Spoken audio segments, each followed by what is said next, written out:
चलो बाबा।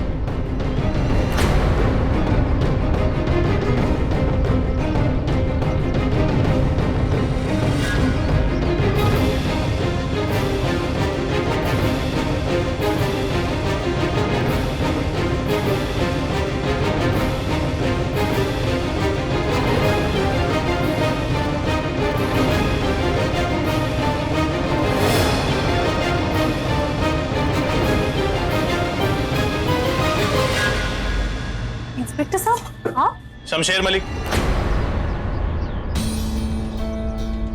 जी। वो ऋषभ कुंद्रा वाले केस में कुछ पूछताछ करनी है। लेकिन मलिक, मलिक क्यों? देखिए, हम परिवार के हर सदस्य से पूछताछ करेंगे। कोई क्लू मिल जाए या किसी खास दुश्मन के बारे में जानकारी मिल जाए। देखिए, आरके एक बहुत बड़ी हस्ती है और इंसान जितना ऊंचा पहुंचता है दुश्मन भी उतने ही बढ़ जाते हैं। वो क्या है कि आप लोग फिल्म लाइन से हैं, तो हमें लगा कि शायद आपको लगा कि हम फिल्म वाले हैं, तो बस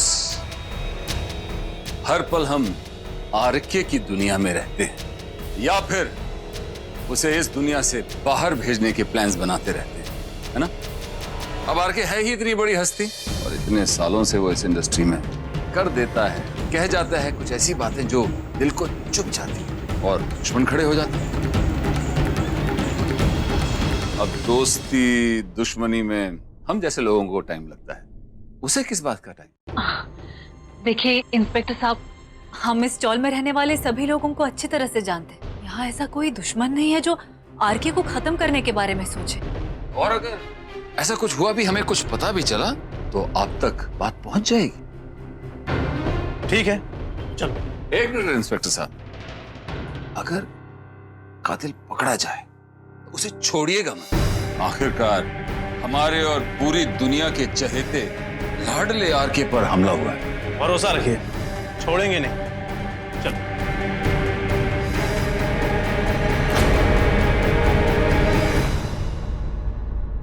आपको हो क्या गया है?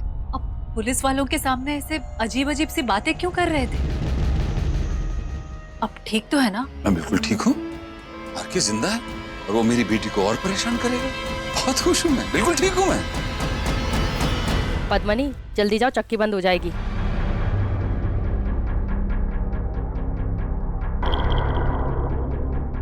मैं बहुत खुश हूँ,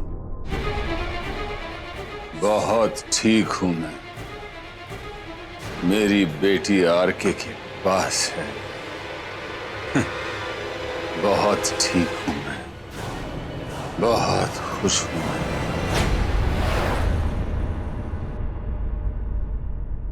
क्या हुआ माँ? सब ठीक है ना? अब सब ठीक है, और नहीं है तो हो जाएगा, क्योंकि तुम आई हो इस घर में, इस परिवार में, मेरे साथ, मेरे ऋषभ के साथ। बेटी हो अब तुम इस घर की, और मुझे नहीं लगता किसी माँ को अपने बेटी से शुक्रिया बोलना चाहिए, और अगर बोलना चाहूं तो भी कोई ऐसा वजनदार शब्द नहीं है जो तुम्हारी मदद से बढ़कर हो। नहीं माँ। क्या कुछ नहीं किया है तुमने इस परिवार के लिए? ऋषभ को दोबारा जिंदगी दी, गणपति बाप्पा को कहा फिर से इस घर पर हाथ रखने के लिए, और जिस प्रकार ऋषभ अपनी पापा की यादों से बाहर निकला है, बहुत मुश्किल था ये सब। मुझे लगता है अभी थोड़े थोड़े जख्म भरने लगे हैं उसके। समझ रही हो ना? हाँ, मैं समझ रही। शाबाश, समझदार है मेरी बच्ची।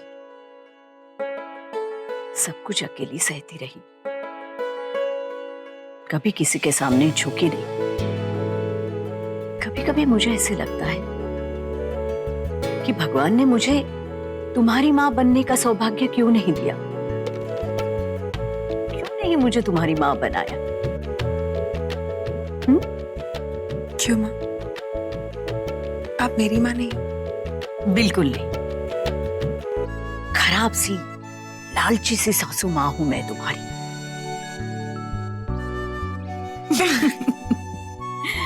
जो अब तुमसे मैं कुछ मांगने जा रही हूं। देखना, बहुत कुछ मांगूंगी मैं तुमसे, और एक छोटा सा लालच।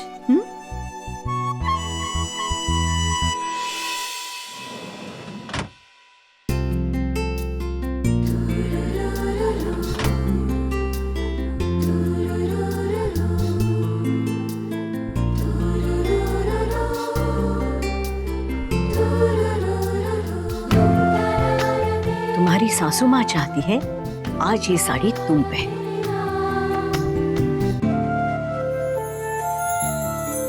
ऋषभ के पापा से जब मेरी शादी हुई थी, उसके बाद पहली पूजा में मैंने ये साड़ी पहनी।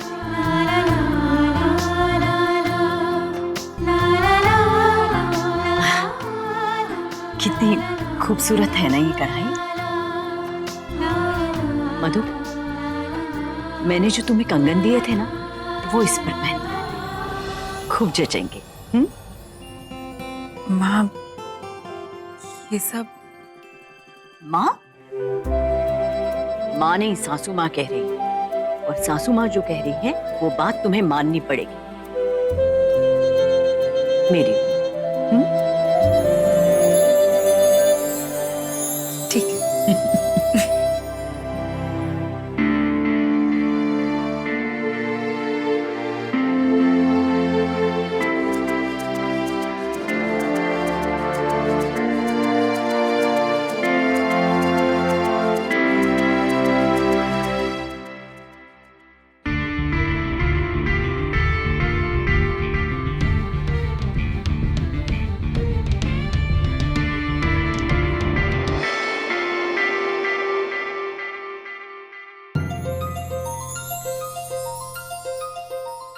दो, मैं खिलाती हूँ। मैं बच्चा नहीं हूं, खुद खा सकता।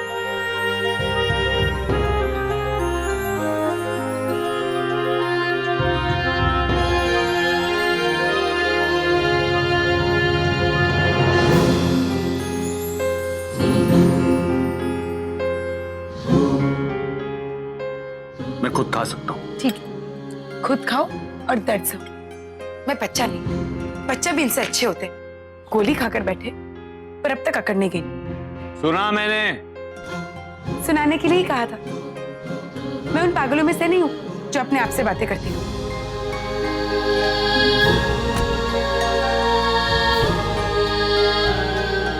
आरके हटो। क्या कर रही हो? आरके, अगर तुम बच्चों की तरह बिहेव करोगे ना, तो मैं तुम्हें बच्चों की तरह ही संभालूंगी।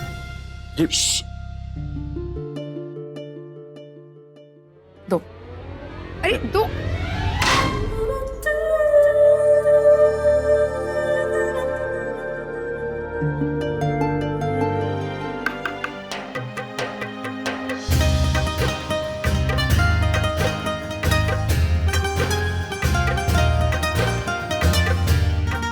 चलो।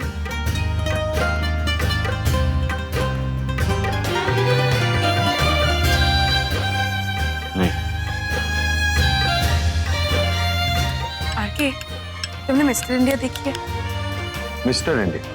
सिंपल सवाल पूछ रही हूँ, सिंपल जवाब दो ना। तुमने देखी है मिस्टर इंडिया? हाँ, क्यों? तो सोचो कि मैं मिस्टर इंडिया हूँ और मैंने वो जादू वाली घड़ी पहन ली और मैं तुम्हें दिखी नहीं रही। तुम्हें सिर्फ ये चम्मच दिख रही है।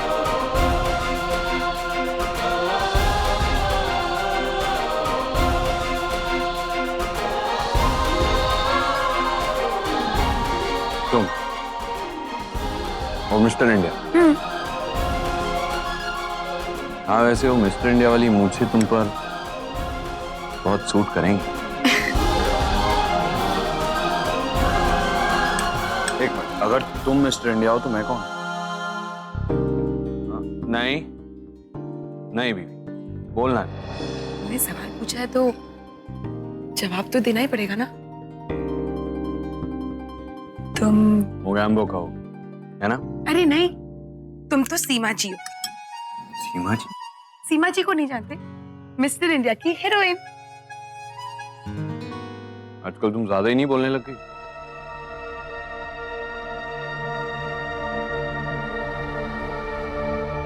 सीमा जी।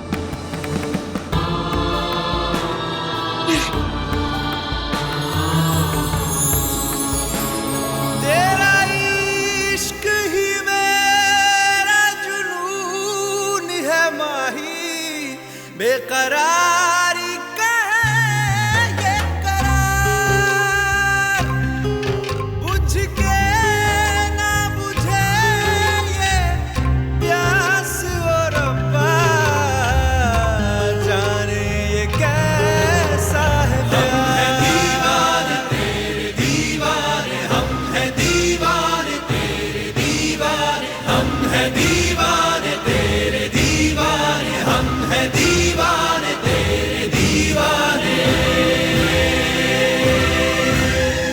भाभी जी,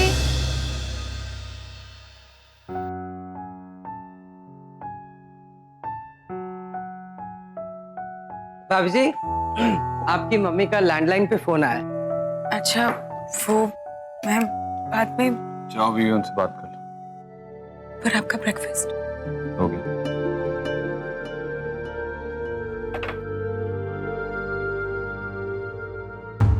चीफ, आंटी जी कह रही थी घर में आज माता रानी की पूजा है, तो भाभी जी के फैमिली को भी इनवाइट कर लेते। मैंने मना किया था। अब इतने सारे लोगों को इनवाइट कर चुके तो फिर उनकी क्या जरूरत है? उन्हें बुला लीजिए बिट्टू जी। चीफ, आप वो घर में पूजा है और जितने ज्यादा लोग होंगे उतनी ही जोर से भजन गा पाएंगे। अच्छा ही है 2-4 लोग और जुड़ जाएं, भीड़ बढ़ जाएगी। बुला लीजिए उन्हें। चीफ, भाभी जी को भी बहुत अच्छा लगेगा। मेरा मतलब है ज्यादा लोग होंगे तो भजन भी जोर से गाएंगे। मैं आंटी जी को कह देता हूँ, उनके घर वालों को बुलवा लेते हैं।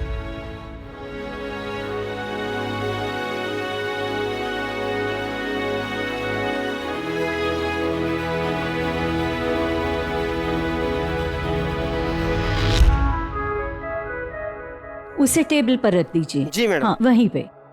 और इसे मंदिर के पास रखना है। जी। तेल भर के रखना। जी मैडम। नेहा, ये गद्दे बीच में क्यों पड़े हैं? जी माँ जी, अभी उठवा देती हो हूँ। गई तैयारी सब? जी माँ जी, ये हाँ, एकदम बढ़िया। लेकिन कम तो नहीं पड़ेंगे? नहीं माँ जी, काफी है ये तो। ठीक है, ठीक है। अरे दीपाली, मिसेस सिन्हा को फोन किया तुमने? जी मम्मी जी। अच्छा, और मिसेस वालिया को सबको कहना फैमिली के साथ आने के लिए। लिस्ट हो गई तुम्हारी? हाँ, बस कुछ और चीजें हैं, वही चेक कर रही थी। आंटी जी, आप पूजा में पद्मिनी जी को भी बुलाइए। यू मीन मधुबाला की माँ? मैं बुलाना तो चाहती हूँ, पर तुम्हारा आरके। आंटी जी, परवर बीच में से निकाल दीजिए। चीफ ने खुद कहा है कि पूजा में पद्मिनी जी को बुलाना है। रिशु, क्या आरके ने कहा आपसे बुलाने को? जी हाँ, आपको तो बहुत खुशी हो रही होगी ना, उमड़ उमड़ के खुशी निकल के आ रही होगी। हो जाता है कई बार, ऐसी भावना जागृत हो जाती है। मुंह मीठा कराते हैं आपका। अरे भाई, लड्डू लाओ, कोई इधर मुंह मीठा कराओ। मुन्ना, जरा कॉर्डलेस लाना।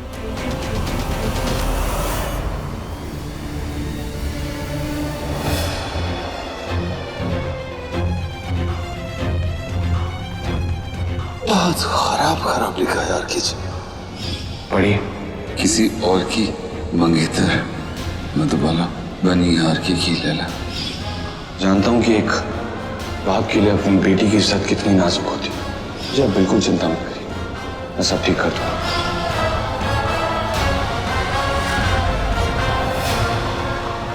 तस्वीरें झूठ नहीं बोलती। मधुबाला के दिल की हकीकत वही है जो इन अखबारों में छपी। इसमें लिखा है कि मैं मधुबाला को ऋषभ कुंद्रा के घर में तब तक रखूंगा जब तक कि मैं अपने इलाज के पूरे पैसे मैं खुद शमशेर मलिक नहीं चुका देता।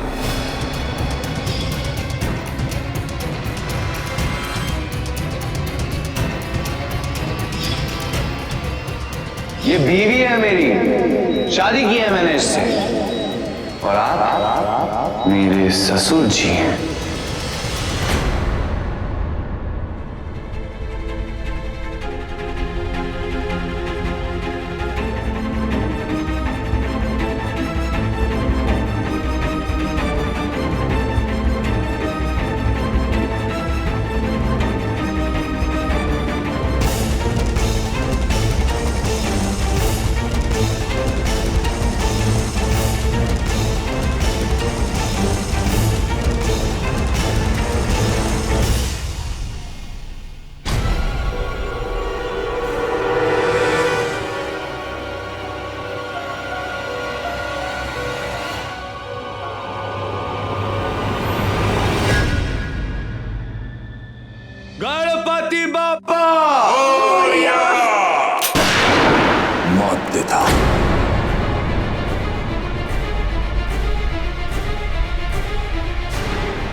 जी इंस्पेक्टर साहब, कातिल को पकड़ने में पूरी ताकत लगा दीजिएगा, लेकिन अफसोस वो पकड़ा जाएगा, लेकिन कत्ल होने के बाद। मैं जानता हूं आरके, तेरी किस्मत तुझे 2 बार बचा कर ले गई। काम होने से पहले ही कट बोल दिया, लेकिन इस बार नहीं। इस बार कट मेरे बोलने के बाद ही होगा, तुझे खत्म करने के बाद।